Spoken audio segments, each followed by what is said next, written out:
Heyo, and welcome back to the Boston Sports Brothers podcast, bro show for the time being. But later on in the episode, we have a very special guest, Mike Gualtieri. I hope I'm saying that right. We'll get confirmation on the actual pronunciation when he joins us. But Mike, who's been in the crosshairs of Bill O'Brien and the Boston College football team the past couple of weeks, will be joining us. But fellas, let's start out with the Patriots and a win reversing all the way back to last Thursday. How are you this evening? Good to see you, Yo, boys.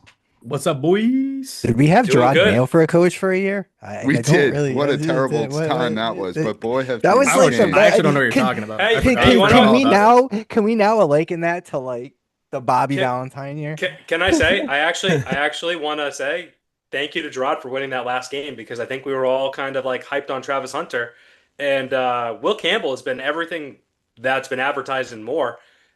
And I'm not so sure that we would have drafted him if we had the number I one think we overall would pick. have. So I do not think we would have. I think we would have. All right, we're not getting into master debates here right off the rip on Will Campbell Immediate versus debate. Travis Hunter. However, we're going to get right into recapping this game and trying to find our brains back to last Thursday night, which feels like it was ages ago. J-Matt, what happened and where did the Patriots find a win last Thursday? Going to the time machine, going back, what, like 3 days, 4 days? Wow, a while back now. So, first debate, and I'm gonna open it up to the floor. I'm not even going over the game because it was so long ago.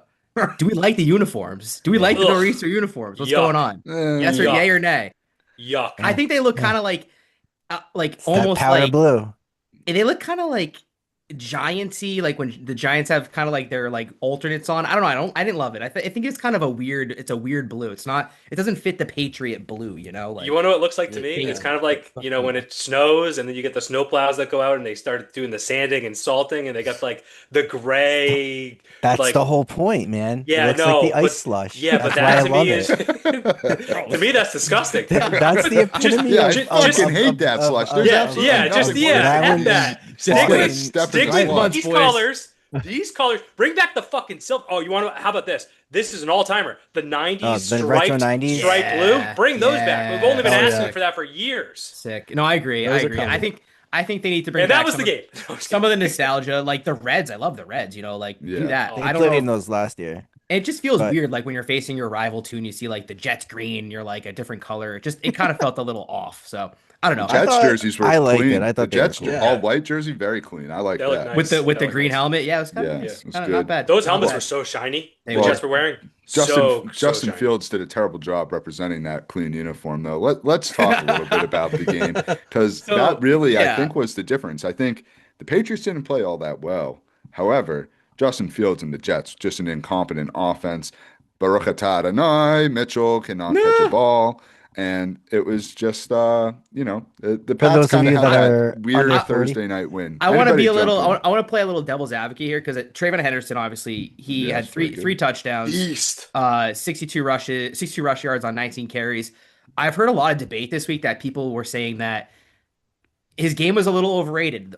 Although he had 3 touchdowns, his runs weren't that great. He had maybe only a 7 or 8 yard long run. And what do you guys think on that? I mean, I know it was Well, his breakout game, but was it overall was it kind of a little bit overshadowed by the touchdowns? I think it was probably a mix of, well, to be honest, I didn't want to completely deviate off Travion Henderson either, but I also kind of wanted to bring Drake May into the picture because, obviously he's the other half of that. But I mean, he was 25 for 34 with 270 plus yards again. The combination between the two of them, it's just, you're starting to see it grow day by day. So could it be that the kid's getting overshadowed because he had a couple of touchdowns? Yeah, maybe, but he also still ran the shit out of the ball, and he ran it so fast to the point. I Did really he don't though? remember which game it was. 19 He's not carries on 62 yards isn't a great average. Go ahead, I Gabe. mean, Yeah.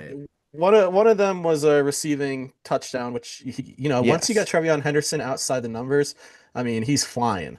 But as far as a prototypical run game where Was he you're going 19 up for the middle 62? against what Ramondre Stevenson does, that's why I think they're going to really complement each other nicely when Ramondre Stevenson comes back from the injury, is because Ramondre just goes full force into the gut of the defense and gains yards, and Trevion Henderson can bump it outside. So I do agree with you, Josh. I think although the 3 touchdowns are great, he's just not at that every down back level. It's funny yet. though, because like Kirk Herbstreit and like all these commentators are saying, like, I think he can be a 3-down back in this league. I mean, maybe he's just not there yet, but maybe Still he'll develop into it. But Listen, he's had what much better success as the season has gone on, right? Like he kind of broke out in preseason and showed the talent was there, but he got off to a slow start. You know, we all kind of sat here the first 6, 7 weeks of the season saying to ourselves, when is this guy sort of going to show the promise that he had? I think he's starting to show it now. I think it's bits and pieces. It's not. I don't think he is a 3-down back at this time, but he's been thrusted into that role. You know, he ripped off some big runs in Tampa the week before. Like he's a guy that they're going to need if they want to go, and bringing back Stevenson, as you say, Gabe, to have that 1-2 punch will be big. Biggie, I see you want to jump in. Yeah, there's just a ridiculous take that I heard earlier this weekend after that game on Thursday, and it was that, oh, Travion Henderson should be someone that we should be talking about for Rookie of the Year. Listen, he's had a couple good games.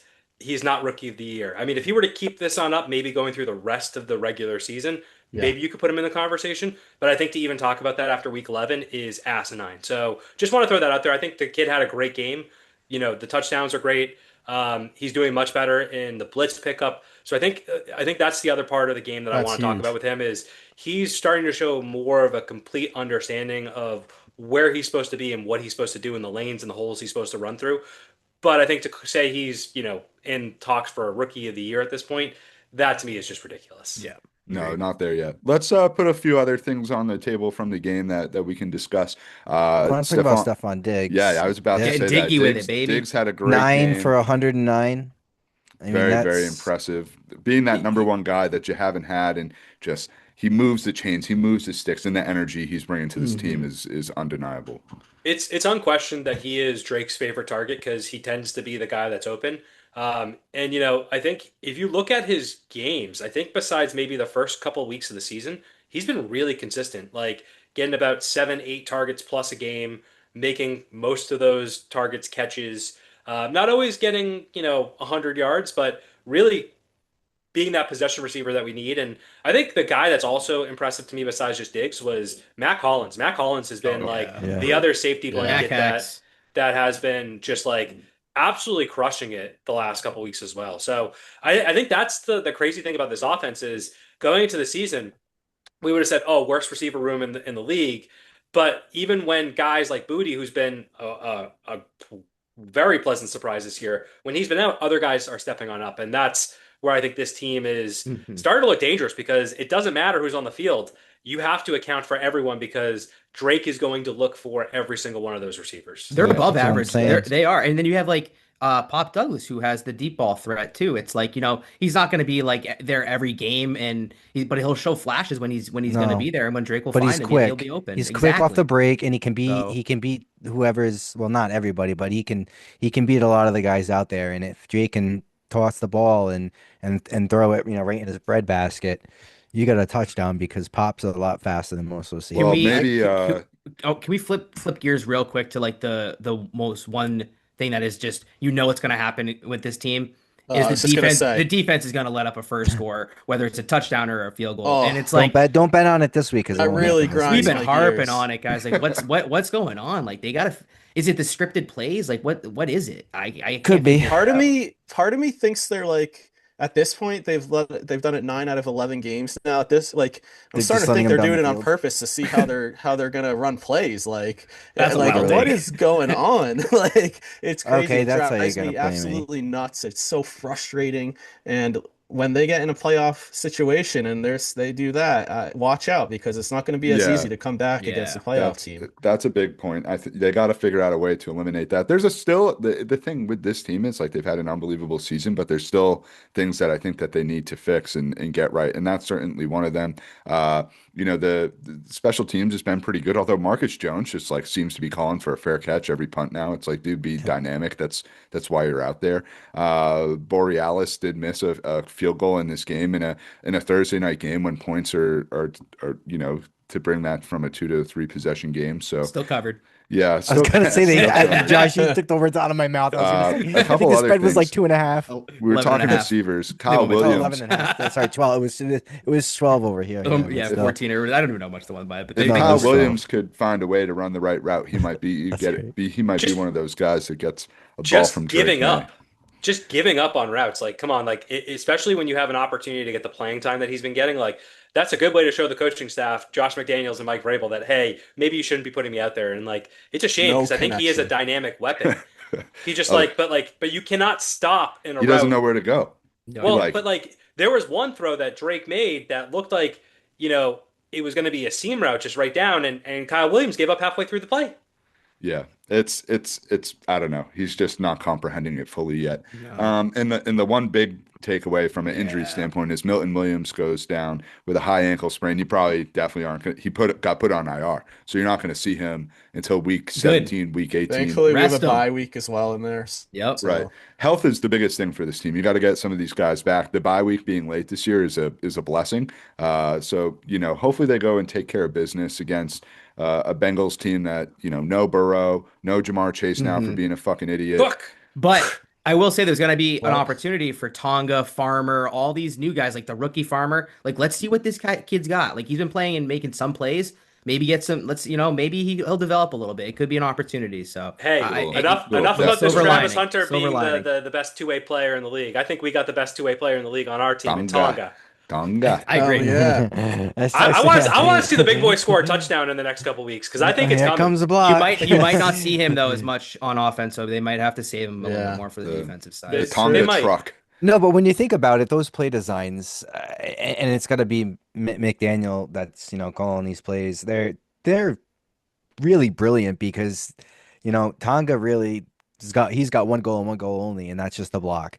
You throw a tight end in there too. Now you have the normal guys that you have up there. You add in Tonga as a fullback who's just as Yeah. big as an offensive lineman, and Throwing another and a tight lineman. end. So yeah, and you just open up so much room, and I don't know if it was Trevion Henderson had a break, not a breakout run, but he did pick up like a good chunk on one of those plays. So to see those play designs back in New England is definitely refreshing for me. I think Yeah, McDaniels makes a lot of difference. Competent Win in the coaching goes a trenches. long way. Competent coaching goes As a Will long says, way. a coach is in the trenches. Do you guys think that McDaniels is making a case for why he should be considered a head No. coach or no? No, You he's think not. the ship is sailed for He's him? not. He should He's not stay. meant He for knows- that. He's not long for the he head knows- He should coaching stay. role. I So- don't think Denver, he's Las looking Vegas. to go anywhere to be He honest. tried. But I He just tried. think because the way this offense has looked, it's a question of do you think like he'll even be in the conversation? Which he Oh. might be in a conversation, but I don't think he's going anywhere. The No. rumor mill is going to be hot. Don't get me wrong, but Oh, yeah. he's not. Yeah. He's, And I think he still aspires to be a complacent at head this coach, point. but at this Yeah. point in his career, I don't think it's a smart move. I don't He's also know talked if I about his- agree with that. Oh god. He's also talked about his Someone kids. They're in the Foxborough Oh, school system. Forgot the mute button. And like he doesn't want to uproot his kids. So Right. even if he were to go take a head coaching job, like I don't know. Like I think there's just a lot to keep him in Foxborough with the Patriots for however long he wants to be I here. agree with He's that. complacent. He is one Wes. here. He's got a new quarterback. He's That's also kids- probably getting paid a very ton of money similar. as, His as the kids go offense to coordinator. Westwood High School. Like, Yeah, he's gonna, Westwood's like, a nice town. They got a Yeah. Starbucks in their high school. Not too bad. Wait, Do what? they really? What? 100%. That's crazy. 100%. Whoa, yeah. Look it up. So I could get a That's a big egg- oh yeah. I could get a bacon, egg, and Guido there. Yeah, Why? you can get egg bites, Krause. You can get whatever you want. You can get a little. No. He Starbucks wants a bacon, egg, and refresher. Guida. Yeah, strawberry Guidas for Guido, everybody. Guida, whatever. I don't care. Tomato, Whatever. tomato, Mario, Mario. Oh man, I thought you said something else. I was like, whoa, don't say that on the hill. Whoa. Yeah, keep. Hey, All right, we're gonna move on before we say forget anything that about we it. shouldn't all say right? on Forget there. about it. And this is a Forget very about it. important moment here, and it's been a long time since this team has occupied this spot as high as they have on the Boston Sports Brothers podcast. But 20 games into the season, it is well deserved. And Gabe, that is the Boston Bruins appearing in the number 2 spot tonight in terms of teams that we're talking about in town. Currently underway versus the Carolina Hurricanes, but take it away on an impressive Bruins Yeah. 20 game stint to start the season. Absolutely, and you stole my thunder. I was gonna say I moved up a rung here. I'm excited about this. I think it's because as Bruins fans, we're having fun, and that is a great thing. They completed they didn't complete the Canadian threesome, but they did pretty damn good by snagging two out of three Was that there. a menage a trois? So Just a Menage a dose, trois. just a Los Dos. yeah. I mean, the game of the week was clearly Bruins beating Montreal 3-2 in the Bell Schlemenstein. Center. That game, I'm sure most of you guys watched it, was incredible. The Bruins absolutely dominated the physical play in that game. You had Oh, Zadorov going off. You Right had off the drop. I know Jeannot laid a haymaker, knocked some defensemen out on Montreal. Kasterlik was playing hard. So as much as we like to shit on Sweeney, he did say he wanted the Bruins to be a tougher team to play against, and he certainly accomplished that, I think, with bringing in some newer pieces. And Zadorov seems to be really comfortable now in his role with the Bruins. So, um, yeah, it was a great game. Swayman played really well. I believe he had 28 stops or something of that nature. He's won 5 in a row. The one negative is, did you guys see McAvoy take that slap shot in the Oh, face? so Bad. unfortunate bounce. Such Oh, an unfortunate bounce, man.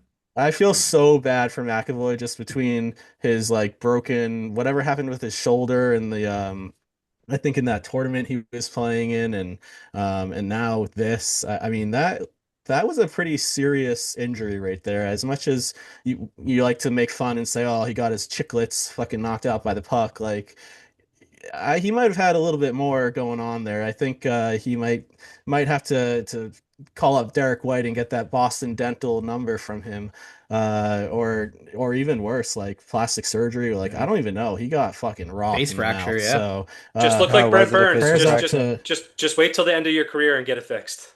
Not a bad idea, He's going to be honestly. wearing a cage probably for the rest of the season.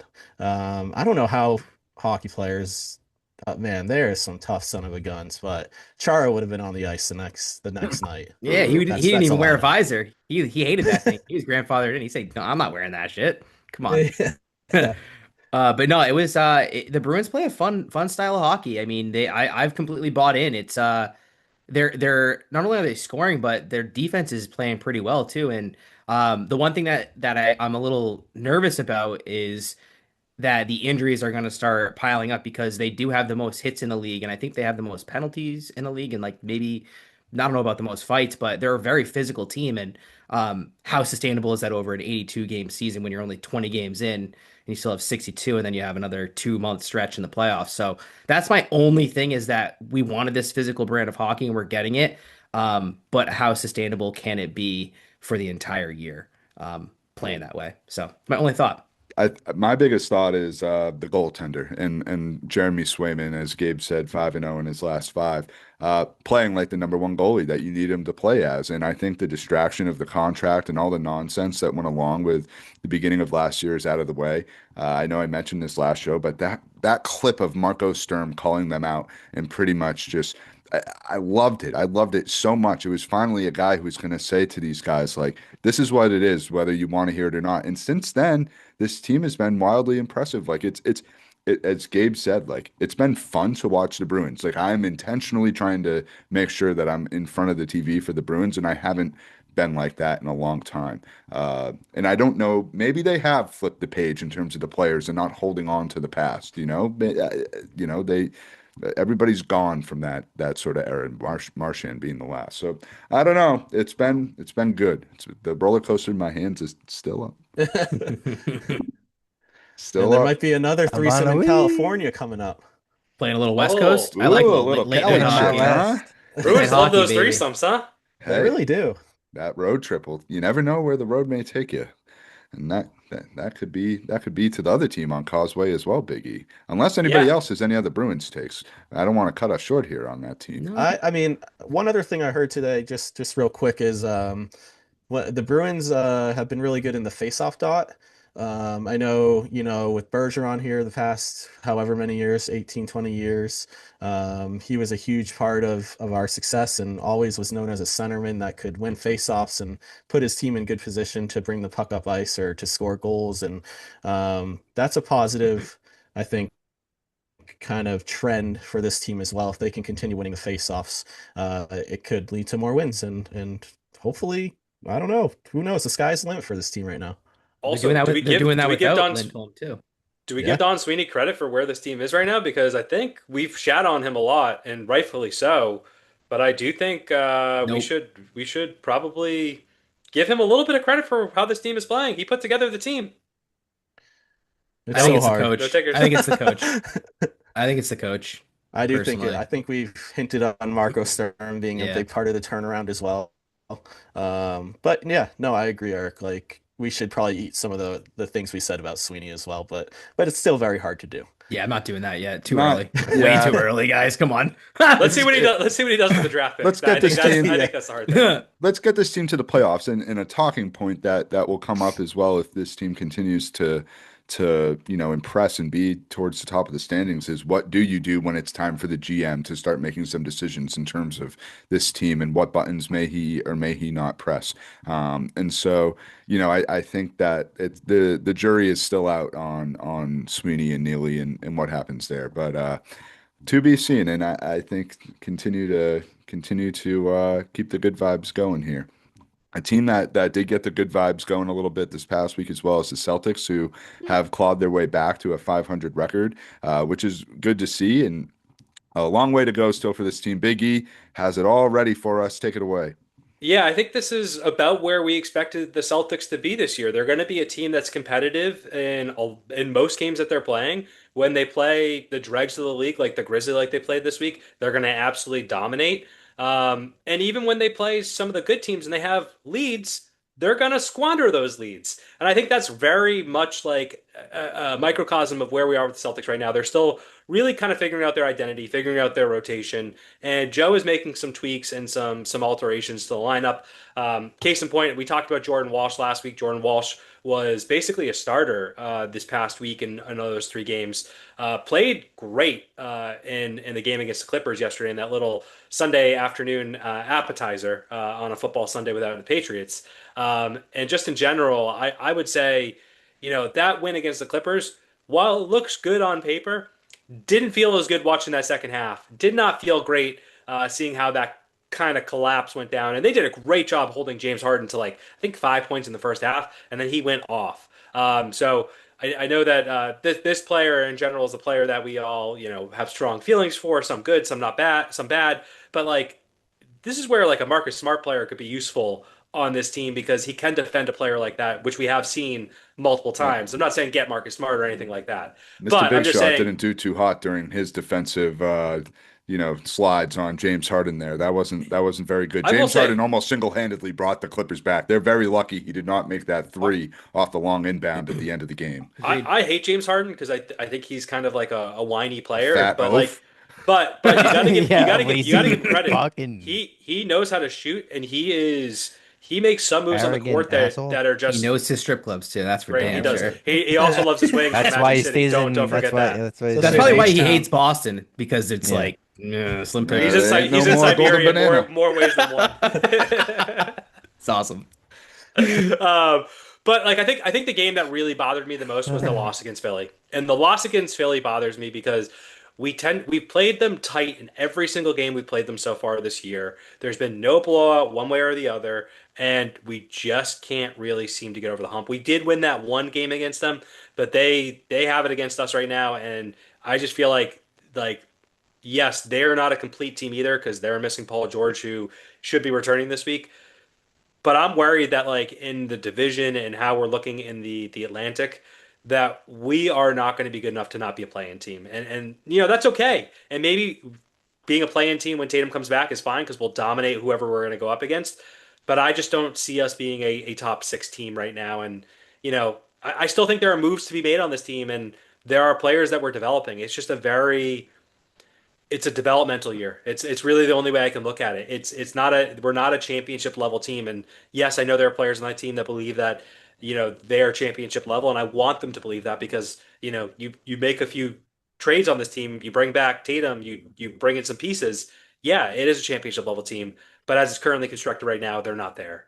No, What do you guys think about where the Celtics are I right want now? to play a little agree. devil's advocate just about, well, first off, Jaylen Brown's having a probably career year right now. As he One should. of the- He should be the one of the focus. top Yeah, scorers. I agree. What he well, wanted. I mean, well, that's exactly what we want, so that's why I'm playing devil's advocate here. Geez, you guys all threw me off because Because we agree with you? No shit, I know that's what we want. Jesus, that's. Jaylen Anyways, Brown and besides who else? the Who point, else are okay, you no, like? Ben- no, no, the no, no. bench I is wanted tough- to, no, I tough wanted to bench, talk man. about the pace of play. So for the last, for the first 6, 7, 8 games of the season, we were hucking up threes like crazy, and that's what we were talking about.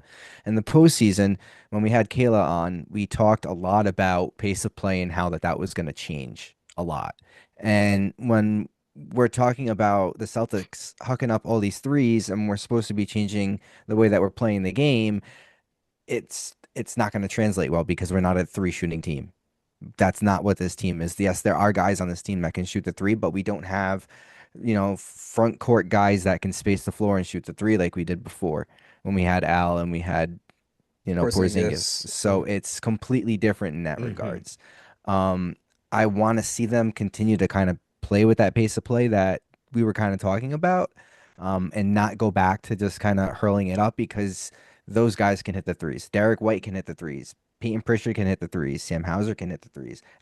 The list goes on and on and on, but they're getting pressured to hit them, I think. And I think if they continue to play with that fast pace of play, those open threes are going to come naturally just because of the way that they're playing, and they're going to start falling. And another thing I just kind of wanted to touch on is that Peyton Pritchard's really not having the year we all thought he was going to have, and I'm not giving the guy excuses, okay? I just want to say that he's a competitor, he's a dog, he's an animal. He was the one that told Kayla that it's championship or bust in this room. So I think he's going above and beyond what Peyton Pritchard is and what Peyton Pritchard does. And when that happens, yeah, and when that happens, I don't want to say you necessarily lose the player, but you lose what those attributes are. So he just needs to go back to playing his game and not trying to force himself to be considered a number one starter, like a number one in the league on a 5-man rotation because in this day and age there is no number one point guard anymore. They're all twos, 1-3s. You have it. Go ahead, Eric. No, I was just saying I don't even think it's just Peyton Pritchard though too. I think Derek White has been like having one of the toughest stretches that he's had as a Celtic since he's been here. And, he's been on the team for what, 3-4 years at this point since that run that they had against Golden State. And it seems like the first game where I feel like he finally felt like it's Derek White of old was against the Clippers. And we're 14 games into the season. And yes, I understand he's taking on more responsibility as well with, Brown sliding into that one role and he kind of taking more of that two role. 1B. But yeah, but I just don't see that everyone else. I think really the only person I can say this has been a successful season for so far is Jaylen Brown. And I think Jaylen Brown is the only person that has altered his game. Jaylen Brown is the king of the mid-range. That's right the biggest maestro. Yeah, the mid-range maestro. What a name. I think that's the biggest thing. Brown has elevated his game, but these other players that we're talking about here over the past 5 minutes or so are all players that have struggled in finding out what that new role is without Tatum. And they've all been, Peyton Pritchard, 6th man of the year. He's now your third option, right? So if you're thinking about, they've been elevated 3 options. There's there is no Porzingis, there is no Holiday, there is no Al Horford, there's no Cornette. So all these players, a guy who has impressed me has been Garza, coming off the bench as a backup center, sort of slotted into that Cornette role. Absolutely runs like a fucking madman. There was an awesome feature of his dad, Frank Garza, who's coached him, and like Luka Garza puts the work in. That guy is an animal, and like really, I think he's obviously not the most physically gifted or talented player, but he makes up for it from a work ethic standpoint. And Hustle. yeah, he looks like Tommy standpoint. Looks like Tommy would love him. Looks like a gazelle out there. Luka. Luka. We love Luka. Only Luka Garza. Fuck Luka Doncic. Doncic. No, I think the Celtics. It's you're really seeing obviously Tatum's value and what he really truly brings to this team because I think the majority of the time when I watch the Celtics, he's bringing the ball up. He's doing his getting the ball up over half court right at 18 seconds, type of thing, and then setting up the offense. And I think right at 16 seconds, he steps literally, on the line. right, you're about to get an 8-second violation. It's gotta be a ritual thing. But I think that's Peyton Pritchard plays off that because when he is obviously he's a point guard, he's a true point guard, but he really is a shooting guard. He shoots a lot. And when you're a point guard and you're primarily bringing up the ball, it's a completely different role that you're playing and your mindset's completely different. So I think you're really seeing the value that Tatum brings is not just a shooter, but also as a playmaker and setting up his teammates too, like Derek White. I think Derek White's really missing his boy Tatum a lot. So it's unfortunate, but like you said, Eric, if they can just put themselves in a position where they are a playing team, they don't have to be a top six, get Tatum back, and then kind of everyone gels into place. I think you're in an okay place. It's just Well, where are they going to be at that point in the season, you know? Well, and I think, obviously we talked about how Peyton and Derek have been a little bit disappointing. I think on the flip side, Kata has been also really good. I think he's been the other bright spot that I would look to and say, all right, Jaylen Brown and Neemias Queta. Like Neemias Queta is a guy that you can, I wouldn't say build around as like a focal point, but he's someone that you can count on to be in the starting five going forwards. He is legit, and if maybe not the starting five, he is definitely an 8-man rotation player. Like he has been playing great, which is good. He was not that player last year and previously in his career, and that is a positive that can come out of this year as well. Which is another thing I wanted to touch on is just the extension of the bench that Joe's using this year as opposed to previous years. I mean, you've got 9 guys playing in a night. I mean, it's 6 guys coming off I the think that's their bench. Achilles heel, though. I think they're not getting enough out of their bench. I think they need more out of the bench, and I think And that's that's hurting where them the a little. gelling and 14 games into the season, what do these guys have? They're starting to build that chemistry. They're starting to get that rise. Are they going to continue with that fast pace of play? Because in the preseason they were fucking fantastic. That So it's tough. I think what Kraz you said is like it's 14 games in, right? They've finally gotten to that 500 mark. This team, the Achilles heel of this team is not the bench. The Achilles heel of this team is when they get to the end of game situations and they they have a can't close 15 it. point lead and they just can't. They've been infected with that for years. This is not a new issue, guys. No, This no, is no. But not new.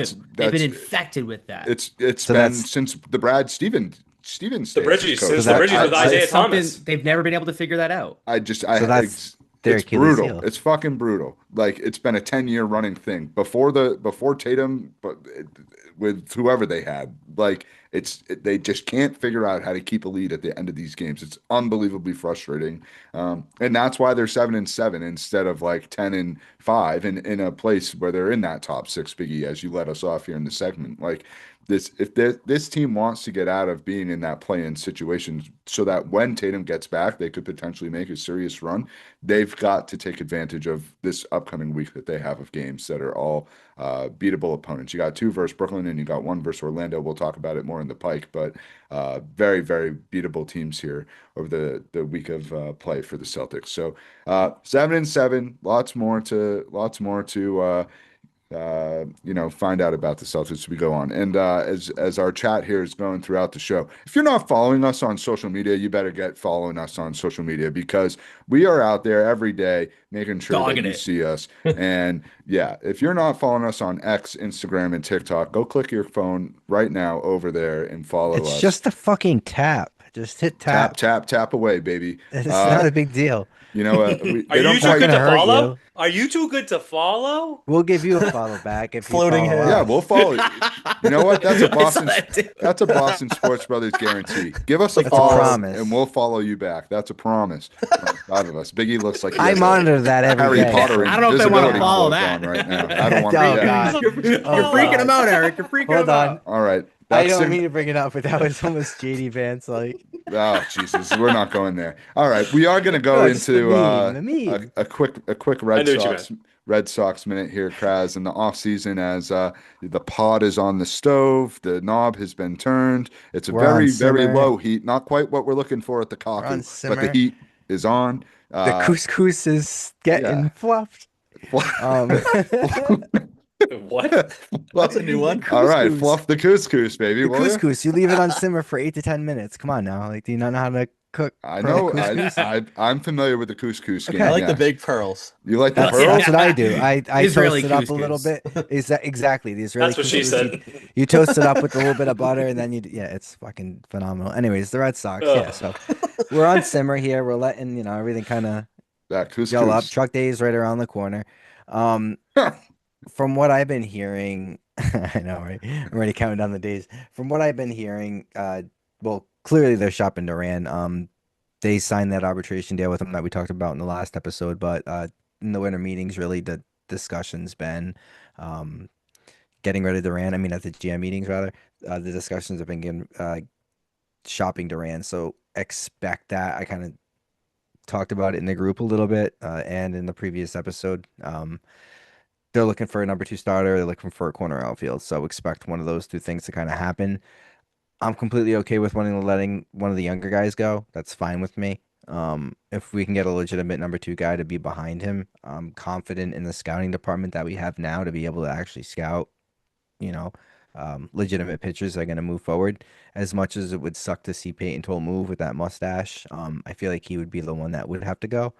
Again, it would suck, but to bring in a number two starter where, you're going up against potentially a Garrett Crochet and Max Fried, it makes things a little bit more comfortable. As far as Tarek Skubal goes, I kind of want to touch on Crochet getting porked. Our big hog got porked, no pun intended. Um, I don't know how. This is the first time he ever touched 250 innings pitched, and he put up the numbers that he did, and like it wasn't even like a close 1-2. It was, I don't want to say it was a landslide, but it was a decent margin that Skubal won by. But Skubal has stated multiple times that he's going to test the open market. So trading away like a Marcelo Mayer, which I would be fine with, and Peyton Toll and a Duran for Skubal, which is probably what you would need to do. Um, I wouldn't do for a rental unless Lou No, he Merloni put out has. a If you tweet. go get Tarek Yeah, Skubal, you got to be you signing need him it. to a long-term deal You want it ASAP. guaranteed That for is on yeah. 35 to 40 million a year coming his Yes. way at least. Yes. Kraz, one thing that I want to ask you about the Red Sox is I've heard this notion of Pete Alonso or Alex Bregman, and I don't like that one bit. It should be Pete Alonso and Alex Bregman. And why is this team not focusing on the offseason from that standpoint? That is extremely disappointing news to hear if they're only going to go one or the other. And if they So do as only go one or the other, who are you bringing in? yeah, Because yeah, that's a yeah. big question. So the good thing is Breslow has stated on the record that they need another power bat in addition to someone like Bregman. So that's the good news. Tristan Costas coming back doesn't do it Oh for me. no! Yeah, that doesn't do it for me. He had 1.5 good seasons. Out There on Tristan just needs to Casas. be more Same. consistency. I would rather them go out and spend the money, sign a Pete Alonso who's going to smash that right hand wall, and then again sign Alex Bregman to a 2 or 3 year deal with an average annual value of 40 million, and let him test the free market again if he wants to, or sign him again to an extension. Which at this point, to me, it looks like he wants to play in a big market. I don't think he wants to go to a smaller market. I think he likes the bigger market. He wants a chance to win. So for me, that's kind of where I stand with it. I feel like they're gonna try to do everything that they can to do to keep both, well, to obtain both, to retain Bregman and then to also bring in Alonso. Um, if they do that, we're looking pretty. You bring in a second starter, kind of fix up the bullpen, and this team's looking like a legitimate, top five team in the league. Love Do you it. think a Lots of work to potential do. Go ahead. reason they wouldn't sign Bregman is because they're high on Marcelo Meyer and they're excited about like the potential that he could bring maybe next season as well? So yeah, I mean that's another caveat that you kind of want to touch on too is where you're gonna slot Meyer into, because they kind of cryptically came out and said that Trevor Story is going to be your everyday shortstop because he opted into his contract, which means um what's it called? Mayer's got one of two places to play, and that's third base or second base. So it gets kind of funky. Christian Campbell, they've been talking about. He's been putting on weight. They want to put him in the outfield. They also want to get a corner outfield and ship out Duran. So it does kind of leave the pieces of like, okay, who is actually going to play third base? Is Sadon going to come in and play second, even though he's a Gold Glove outfielder because they brought in, Kyle Schwarber but again, at that point, if they bring in Kyle Schwarber and they have Pete Alonso, I'm fine with Bregman exiting out. But to put on the record, Scott Boras said a Brexit would be abysmal. So I don't see it Scott happening. Boris is a fucking tool bag, by the Well, way. he's Brexit. doing his job He as is a his tool agent, bag. so like I'm He not is. gonna He like is. he's good doing at his what he job, does. so I He's doing his understand that. job doesn't mean he's not a tool bag. No, 100%. But I do think one thing you brought up that I would question as a Red Sox fan, why not try Trevor Story at second where I mean, let's be honest. As a defender, his range is certainly diminished from where it was, and he probably would hide a lot of his deficiencies at second base compared to short. And then you also have Mayer there that you could put in at short, who much younger and at this point in his career, Good much better fielder. than Story. So that's my take. I would You don't have agree? to.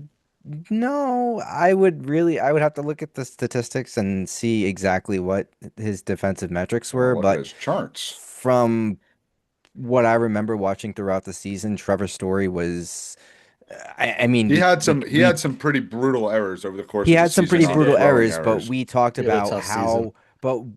but we spent weeks talking about how great it was to He have a shirt up he had infield. he had a up and So down season. It was not very consistent. You know, he had a period at the beginning of the season and then at the end of the season. I'll never. I was at a day game versus Oakland that they should have won, and Brian Bayo pitched, and he almost threw one to me halfway up the first baseline. You yeah, know, well, trying to He that said, Plotty, because take this ball. well, yeah. is that because he hasn't played for however many, seasons and then he comes back and he's rusty in the beginning, gets warmed up and then fatigues out? I mean, again, it's all things that you have to look at and he opted in, so he's obviously here to stay. Um they I don't know He had a why they're great doing season it. last season. You can't. Yeah. I think surpassed any of our expectations in terms of Yes. Oh, what he was going to 100%. do. And I think stating that Story is going to be the everyday shortstop kind of puts a little bit of pressure on Bregman's team to get this deal done quicker. I would love to. Honestly, I would love to get a notification right now seeing that Oh, Alex all Bregman right. just signed. You know what I Well, mean? I just want it to happen. But just with the way things go now with the market, a lot of players are waiting out. And Plotty, like you alluded to, they talked a lot about them being all in on Pete Alonso. That's just because of the fact they'll be out of a righty power bat that's going to put 25 bombs over the Isn't Pete monster. Alonso's wife from the Massachusetts area? oh Correct. boy, I don't know. Who I'm not knows? sure. We can I look it heard. It up. might be. I heard something about that. So I heard there was a little bit of a There might be, but connection for him to potentially hopefully come there here. is a Boston connection, and we can get Schwarber, Alonso, and Bregman, and then Well, really Nah, we're take it to the next level. then we'd Kyle's be from cooking with Waltham, so gas. there's a great connection there for Schwarber. Yeah, exactly. From Waltham. All right. Final baseball notes. Crochet and Chapman both make the All MLB team. Greatly deserved for both of them. The penalty box has returned. We got to throw a couple people in there. I said off the top of the show we had a guest. We don't have a guest anymore, unfortunately. Mike Gualtieri is unable to join us tonight. So, Mike, you get a 2-minute minor for bailing at the end of the for bailing on us at the last fucking minute. But we'll do it again. Just as I said, maybe we'll have to get Bill O'Brien to chew you out for us. Anyways, Kyle What's up, Williams. What's up, What's up, Trevor? Trevor? Yeah, Sup, Trevor would Trevor? never do that to us. No. Never. Only 3-time guest on pod. Only 3-time guest, and will forever hold the seat of first ever guest. That is Sir Trevor Haas. And number one in our hearts. Number one in our And Bill hearts. O'Brien's heart. Yeah, I think so. That's very true. All right, Kyle Williams, we talked about. He's in the penalty box. You got to get your mind out of the gutter and run some correct routes. And Jamarr Chase, quite literally in the penalty box, who will be missing this week's game due to spitting on Jalen Ramsey. Is that who Jalen it was? Ramsey. Yeah. Yes, it was. Who took a quite a swing at him. As he should have. Rightfully so. Fellas, That's one dude I would not want it. He's a big dude.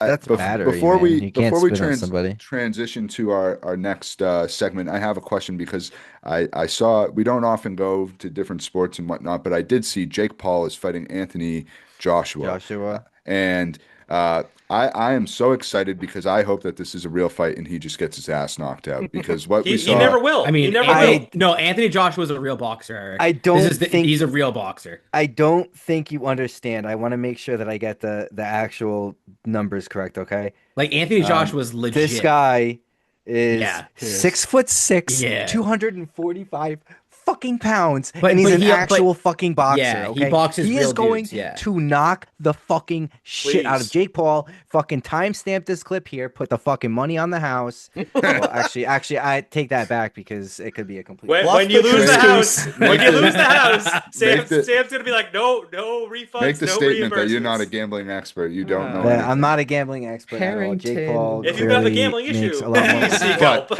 help. but bet the house on But bet it. the There is a house. line, Yeah. but if it was a legitimate fight, you bet the fucking house on Joshua Yeah. because he's got at 6'6", he's gonna knock the fucking shit out of God Jake Paul. willing, that'd be Oh great. yeah. That's coming soon on Netflix. Yeah, that is a bit of a oh yeah that got said. Big E, it's time. It's time. It's time for my favorite segment of the week. It's the time where we get to talk about the things that, we don't like, the things that we don't love, the things that make me, when I look at them, go, oh, gross. Yeah, oh, smelly. Get out of here. And they're the things that are absolutely wondrous, fantastic. The things that make me get up in the morning and scream from the top of my lungs, oh, yeah! Who's gonna, yeah, oh?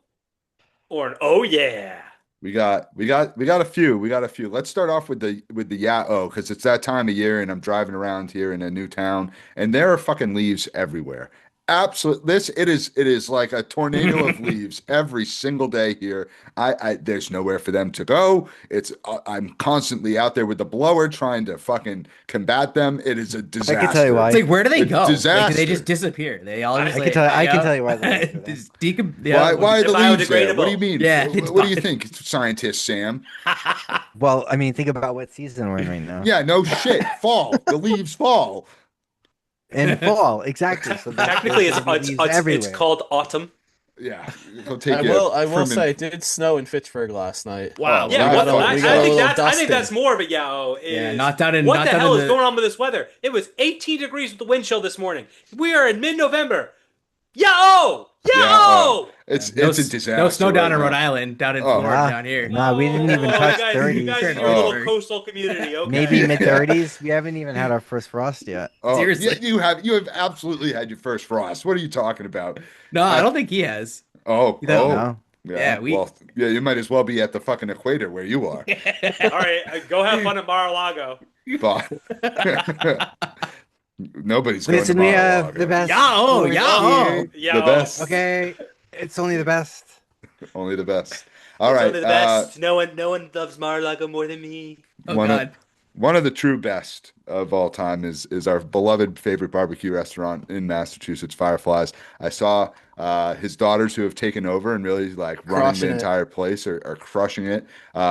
Steve Uliss got inducted into the Massachusetts Restaurant Hall of Fame. The family was there to accept the award, or the award, sorry. And his wife Amy gave a beautiful speech. And just shout out to Carly and Rachel and the entire family for like keeping it going and picking up their dad's legacy. Like a tragic thing to happen, but they grew up in the same town as I did, and to see them, I worked at Fireflies, like so to see them continue that on, and they're killing it. Like good for them, and we gotta get back to Fireflies. It's been a Yeah, minute. great food. It's an I was just gonna institution. say we are so due.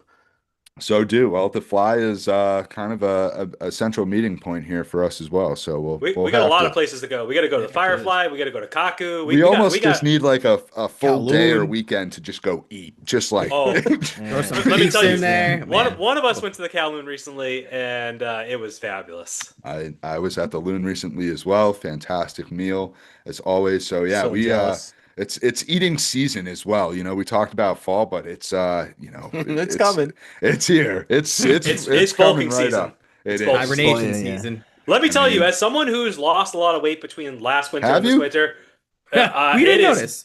Well, let me tell you, the wind in the cold hits a lot harder than it used to. I Yeah. used to have a couple layers of A blubber that protective are not layer. there anymore. Yeah, it is cold out there. I can't hang.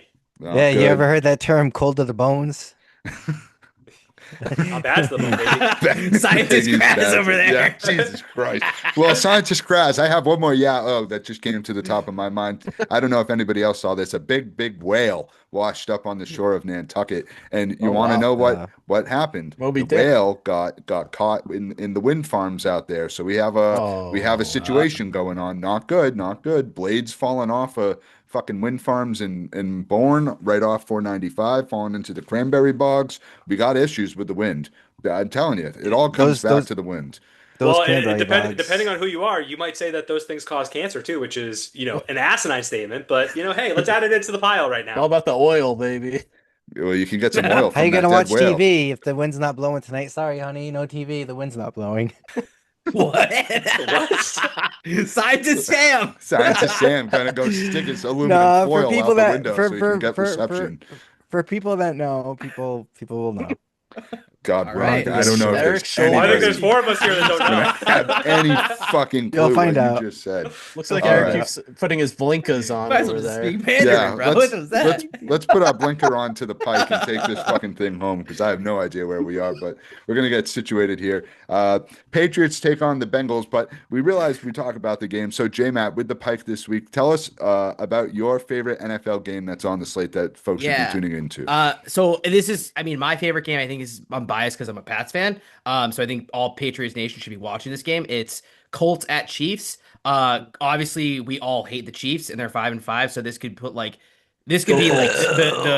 the nail in the coffin for them, or it's the Colts continuing to be the number one seed. So it's like I as a fan, it's really it really you're kind of torn. I mean, it's really a tough I situation. do not want to see the Chiefs in the playoffs. you want to see Especially Chris with where the Johnson? seating's ending up.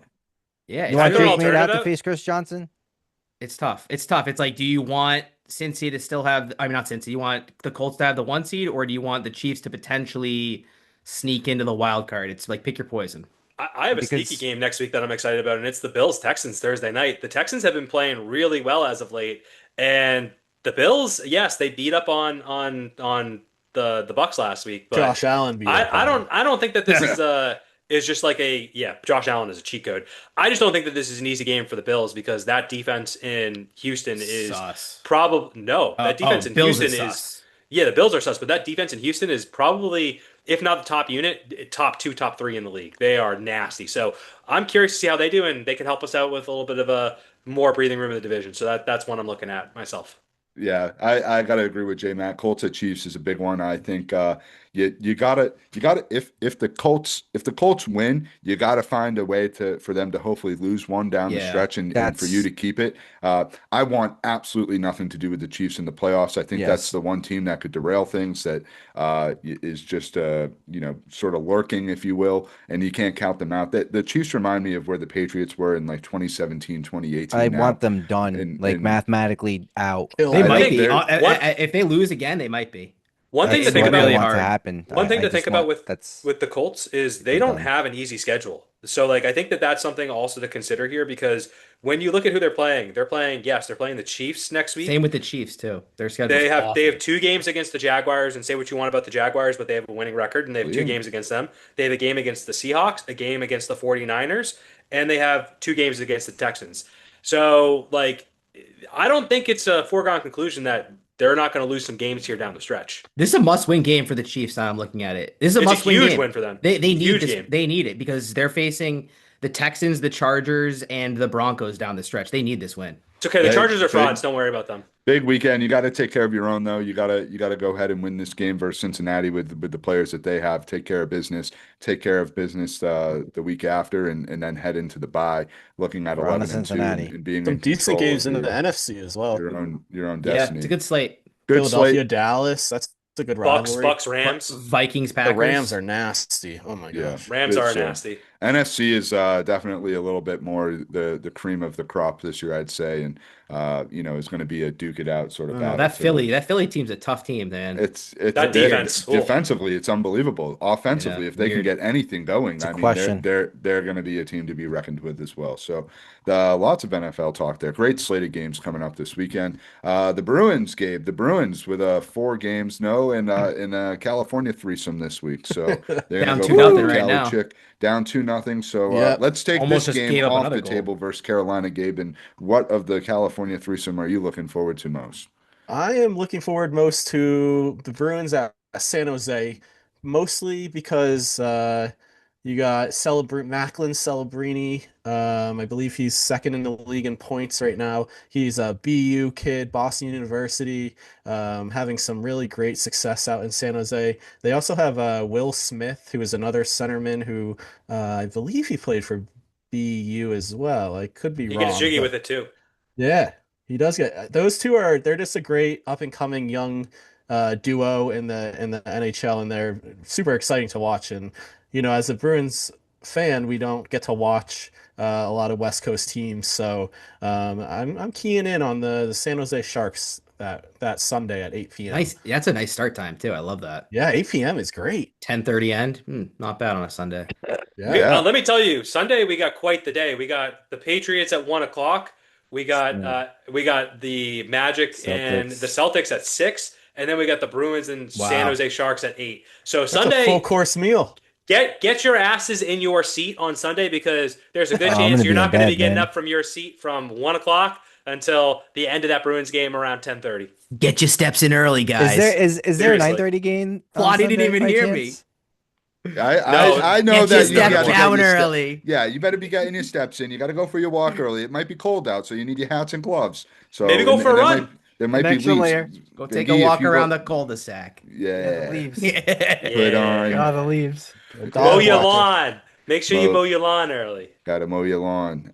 All Claude, I set think on it's that. time to park this car in the garage. Yeah, buddy. let's park the car Yeah. in the garage at the TD Garden with the Celtics, who get a home and home versus the Nets, and then Orlando. Biggie, which one are you looking forward to? Orlando, I think the Nets suck, right? So I think we should win both of those games. The Nets are terrible. They are tanking hardcore to No, get preach.